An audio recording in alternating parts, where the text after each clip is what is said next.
ทันโลกทันเทค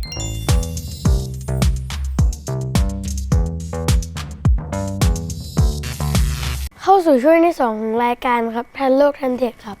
วันนี้เราจะมาคุยกันเรื่องใครเป็นผู้คิดค้นโทรศัพท์ครับนี่โอ้โหโทรศัพท์นี้ถือว่าเป็นเครื่องมือสื่อสารครับที่ทำให้โลกในสมัยปี 1,800 กลางๆนี่นะฮะเรียกว่าเจริญมากๆเขาสามารถโทรคุยกันได้เราเมื่อก่อนเนี่ยสมัยก่อนเนี่ยคนเนี่ยอยากจะส่งข้อความหากันเนี่ยถ้าไม่ขี่ม้าไปหากันเลยเนี่ยก็ต้องฝากจดหมายไปใช่ไหมฮะฝากจดหมายไปเนี่ยขี่ม้าไปบางทีแบบอยู่ไกลกันมากๆเป็นร้อยกิโลไป 2-3 วันเพื่อที่จะส่งจดหมายเพื่อบอกข้อความสั้นๆยากไหมยากคนที่อยู่ไกลออกไปเนี่ยจะส่งข่าวหากันนี้ยากมากๆยุคต่อมาเราก็เริ่มมีโทรเลขก่อนจะมีโทรศัพท์เรามีโทรเลขก่อนคืออะไรเป็นเด็กรุ่นนี้เกิดไม่ทันโทรเลขคือการส่งสัญญาณเสียงผ่านสายไฟสมมุติเราลากสายหรือว่าเราส่งเป็นคลื่นวิทยุไกลๆไปเราสามารถส่งเป็นเสียงเราจะใช้วิธีกำหนดโค้ดของเสียงขึ้นมาเช่นเสียงมันสามารถทำได้อะไรสมมุติเรามีเสียงเดียวคือเสียงตืดเราอยากจะส่งเป็นข้อความเราก็ต้องใส่เป็นโค้ดเสียงคือตืดมีตืดสั้นกับตืดยาวคือตืด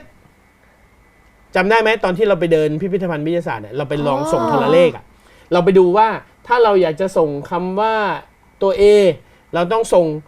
ตืดอ๋อพี่จำได้แล้วคือตืดแล้วค่อยเอามาแปลใช่เราต้องไปกำหนดก่อนว่าข้อความที่จะเขียนว่าอะไรมีตัวอักษรอะไรบ้างแล้วเราก็กดโค้ดตามนั้นแล้วเราก็ส่งไปคนปลายทางก็จะฟังตืดแปลว่าตัวอะไรก็ว่ากันไปครับแสดงว่าเราสามารถส่งข้อความไประยะไกลได้ในช่วงเวลาแค่ไม่เท่าไหร่ใช้เวลาเพียงแค่ไม่กี่นาทีก็ส่งข้อความได้แล้วนั่นคือโทรเลขครับนะฮะช่วงในวัยเด็กนะครับสักประมาณปี 1847 นะครับก็เกิดนักประดิษฐ์นักวิทยาศาสตร์นักวิศวกรชาวสกอตแลนด์ท่านหนึ่งเกิดขึ้นมาเมื่อ 3 มีนาคม 1847 ที่เมืองเอดินบะระประเทศสกอตแลนด์เขาคนนั้นคืออเล็กซานเดอร์เกรแฮมเบลจำคำว่าเบลไว้ดีๆคำว่าเบลเนี่ยเราจะได้ยินมาจนถึงทุกวันนี้เลยนะฮะโดยเฉพาะชื่อของอเล็กซานเดอร์เกรแฮมเบลนะครับอเล็กซานเดอร์เกรแฮมเบลนี่นะครับก็เป็นชาวสกอตแลนด์ตอนเด็กๆก็เรียนหนังสืออยู่ที่บ้านมีปัญหาอย่างหนึ่งคือคุณแม่เริ่มมีปัญหาเรื่องการได้ยินตอนที่เบลอายุประมาณ12 ปีปัญหาก็เริ่มมีมากขึ้นจนกระทั่งคุณแม่แทบจะไม่ได้ยินเสียงอะไรแล้วโดยความที่อเล็กซานเดอร์เกรแฮมเบลเนี่ยสงสารคุณแม่มากแล้วก็รักคุณแม่มากอยากจะสื่อสารอยากจะหาวิธีการสื่อสารกับแม่ครับเด็ก12 ขวบคิดค้นวิธีการที่จะช่วยเหลือคุณแม่คือเขาค้นพบว่าคุณแม่ไม่ได้ยินทุกเสียงแต่ได้ยินบางเสียงที่เขาสามารถพูดให้แม่ฟังคือเขาไปพูดใกล้ๆแล้วก็ทำเสียงต่ำๆไปพูดใกล้ๆหูแม่แล้วก็บอกว่าแม่ครับได้ยินคือยืนไกลๆเนี่ยไปตะโกนเนี่ยไม่ได้ยินเลยนะตะโกนเป็นเสียงแหลมๆเนี่ยตะโกนปุ๊บโทนเสียงแล้วมันจะแหลมขึ้นแต่พอพูดเป็นเสียงต่ำแม่ครับ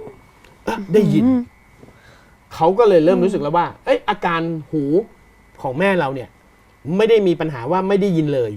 แต่ได้ยินบางคลื่นความถี่คือที่ต่ำอเล็กซานเดอร์เกรแฮมเบลก็เลยเริ่มศึกษาวิชาอะคูสติกไปถามครูที่โรงเรียนครูครับผมอยากศึกษาเรื่องโทนเสียงเขาก็ไปศึกษาเลยนะฮะศึกษาแล้วก็หาวิธีที่จะสื่อสารคิดออกมาจนกระทั่งเป็นเหมือนเครื่องดนตรีชนิดหนึ่งเป็นท่อชนิดหนึ่งซึ่งเวลาเราพูดผ่านท่อนี้แล้วจะทำให้เสียงเรามันทุ้มขึ้นเขาก็พูดผ่านท่อนี้ให้แม่เขาฟังแม่ฟังรู้เรื่องสื่อสารกับแม่ได้นะครับหลังจากนั้นนะฮะเบลก็ทำการศึกษาต่ออีกว่าแล้วถ้าคนอื่นนะที่มีปัญหาบางคนอาจจะมีปัญหาเรื่องคลื่นเสียงที่ไม่เหมือนกันบางคนได้ยินเสียงสูงบางคนได้ยินเสียงต่ำวิธีการที่เราจะไปสร้างอุปกรณ์เสียงเหล่านั้นเนี่ยมันน่าจะยากน่าจะมีคนที่มีปัญหาเรื่องของการได้ยินเป็นจำนวนมากเบลจึงคิดค้นวิธีใหม่ขึ้นมาครับชื่อวิธีนี้ว่า visible speech คือการอ่านปากไม่ต้องได้ยินเลย แต่ขอให้คนที่จะฟังเสียงคนพูดคนนั้นได้เห็นปากคนที่พูดอยู่สมมุติพ่อจะลองพูดกับพีทดู ครับ โดยที่พ่อไม่ออกเสียง สมมุติว่าพีทไม่ได้ยิน ครับ พูดว่าอะไร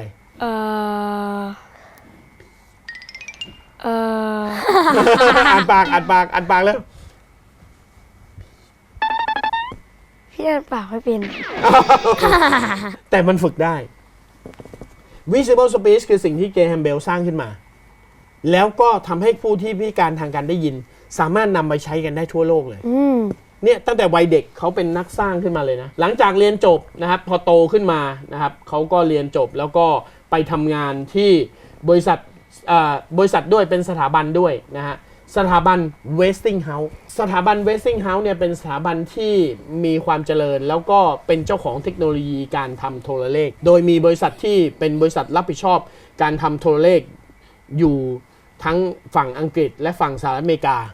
ชื่อบริษัท Western Union คนสมัยก่อนจะส่งข้อความกันก็ต้องไปที่ Western Union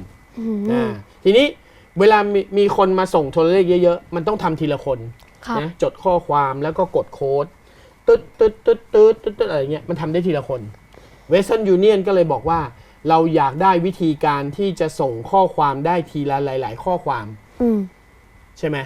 ครับอเล็กซานเดอร์ เกรแฮมเบลที่ทำงานอยู่ใน Westinghouse อยู่ในเครือของ Western Union เนี่ยเขาก็เลยบอกว่าเสียงไม่ได้มีโทนเดียวเสียงนี่มีหลายโทนทำไมคุณไม่ส่งไปหลายโทนน่ะแล้วแต่ละโทนมันก็สามารถสั้นยาวได้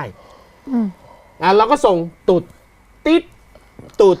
ติดติดอะไรอย่างเงี้ยมันก็กดได้เป็นหลายเสียงถูกไหมครับก็คิดค้นวิธีนี้แล้วให้ทีมวิศวกรเนี่ยไปสรรหาวิธีการที่จะส่งโทรเลขได้แต่ในขณะที่จะส่งโทรเลขเนี่ยจะพัฒนาระบบโทรเลขเกรแฮมเบลเนี่ยไปคิดเรื่องโทนเสียงเสร็จปุ๊บเขาคิดไกลกว่านั้นอีกเขาบอกว่าถ้าเราสามารถส่งสัญญาณไฟฟ้าไปตามคลื่นหรือไปตามสายแล้วให้มันไปดังปลายทางได้ทำไมเราไม่ส่งเสียงพูดเราไปเลยจริงไหมจริงอเล็กซานเดอร์ เกรแฮมเบลก็เลยใช้เวลาประมาณ12 ปีโอ้โหนานมากออกแบบวิธีการที่จะแปลงเสียงพูดเราเนี่ยให้มันเป็นสัญญาณไฟฟ้าแล้วก็รับจากสัญญาณไฟฟ้าไปปลายทางแล้วไปถอดรหัสออกมาเป็นสัญญาณเสียงเป็นเสียงพูดเราจนกระทั่งถึงปี 1876 อเล็กซานเดอร์ เกรแฮมเบลก็สามารถออกแบบระบบโทรศัพท์ได้สำเร็จแล้วก็ไปจดสิทธิบัตรในวันที่ 14 กุมภาพันธ์โดยทีมงานของเขานะครับที่ร่วมกันทำเรื่องนี้ในบริษัท Westinghouse มีอีกคนหนึ่งชื่อมิสเกรย์ก็คิดค้นได้เหมือนกันแต่จดสิทธิบัตรช้ากว่าอเล็กซานเดอร์ เกรแฮมเบลแค่1 ชั่วโมงแล้วเขาไปจดที่อังกฤษในขณะที่เกรย์เนี่ยจดที่อเมริกาโอ้โหคือเกิดการจดสิทธิบัตรเรื่องโทรศัพท์เกิดขึ้นพร้อมกันเลยนะฮะห่างกันแค่ชั่วโมงเดียวนะครับแต่เบลก็ได้รับการยกย่องว่าเป็นผู้คิดค้นระบบโทรศัพท์ขึ้นโดยที่เขาสาธิตการโทรศัพท์นะครับให้คนนั่งอยู่อีกห้องหนึ่งแล้วต่อสายเข้าไปแล้วก็พูดกับมิสเตอร์วัตสันบอกว่ามิสเตอร์วัตสันช่วยกรุณาเดินมาหาผมหน่อยครับผมต้องการที่จะพบคุณมิสเตอร์วัตสันได้ยินเสียงนั้นก็เดินมาที่ห้องนี่นะฮะหลังจากนั้นนักข่าวบอกว่ามันส่งได้ไกลแค่ไหนอะอเล็กซานเดอร์ เกรแฮมเบลก็เลยไปสาธิตอีกทีหนึ่งที่เมืองเบรนท์ฟอร์ดประเทศอังกฤษกลับไปที่ประเทศอังกฤษแล้วไปสาธิตการพูดโทรศัพท์ห่างออกไป8 กิโลเมตรนะครับไกลมากพอ8 กิโลเมตรเสียงมันเบาลงคนที่ฟังอยู่ได้ยินเสียงแว่วๆแต่ยังได้ยินเสียงนะฮะเกรแฮมเบลก็กลับมาพัฒนาวิธีการขยายสัญญาณเสียงนะฮะจนกระทั่งเดือนสิงหาคมปี 1876 นะครับเขาได้ทดลองทำการโทรศัพท์ระยะไกลจากนิวยอร์กไปซานฟรานซิสโกห่างกัน 4,000 กิโลเมตรพูดคุยกับมิสเตอร์วัตสันคนเดิมมิสเตอร์วัตสันนี่คือเสียงจากอเล็กซานเดอร์ เกรแฮมเบลส่งมาจากนิวยอร์กไปหาคุณที่ซานฟรานซิสโกเรียกว่าคนละฝั่งของประเทศอเมริกาเลยซานฟรานกับนิวยอร์กนี่คืออยู่คนละข้างซ้ายกับข้างขวาเลย4,000 กิโลเมตรเป็นไงส่งสัญญาณเสียงหากันได้ไกลมากนับตั้งแต่นั้นมาเราก็มีระบบโทรศัพท์ครับโทรศัพท์ก็เป็นเครื่องมือสื่อสารที่ทำให้มนุษย์สามารถพูดคุยกันโดยที่อยู่ระยะห่างกัน อยู่กันคนละตำแหน่งของโลกก็สามารถโทรคุยกันได้ แต่โทรศัพท์ในยุคแรกๆเป็นแบบแลนด์ไลน์ก่อนต้องเดินสายไปก่อนนะ ต้องลากสายไปเรื่อย ใช่แล้วครับนะฮะเรื่องราวของอเล็กซานเดอร์ เกรแฮมเบลไม่ได้จบเพียงแค่นี้เขาไม่ได้แค่คิดค้นโทรศัพท์แล้วหยุดเลย ความเป็นนักประดิษฐ์ความเป็นนักวิทยาศาสตร์ความเป็นนักคิดค้นของเขา ส่งผลให้มีหน่วยงานหนึ่งเกิดขึ้น ซึ่งเราจะเล่าเรื่องหน่วยงานนี้ที่มีชื่อเดียวกันกับเบลในตอนต่อไปในสัปดาห์หน้า